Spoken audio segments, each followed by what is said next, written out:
কে চায় তোমার চান্স? হ্যাঁ, কে চায় তোমার চান্স? আমি তোমাকে কোনোদিন চান্সের কথা বলেছি? তুমি কেন বলবে? আমি নিজের থেকে বলেছি। কোনো দরকার নেই আমার চান্সের, কোনো দরকার নেই। চান্স, আমি তোমার মতো লোভী নই। কি কি বললে তুমি? কি বললে? আমি লোভী? হ্যাঁ হ্যাঁ, লোভী। ক্যারিয়ার ছাড়া তুমি কিচ্ছু বোঝো না। তাই বুঝি? হ্যাঁ।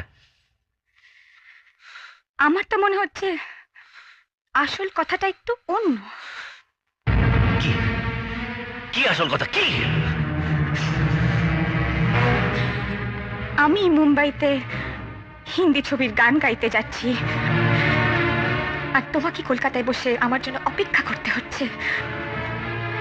তুমি এটা সহ্য করতে পারছো না। কি বললে তুমি? আমি সহ্য করতে পারছি না? হ্যাঁ হ্যাঁ, সহ্য করতে পারছো না। ভুলে যাচ্ছ যে আমি যদি তোমাকে কলকাতায় না নিয়ে আসতাম, তুমি এখন ওই টিংথাং গ্রামের চর্চে মাদারের কাছে পড়ে থাকতে।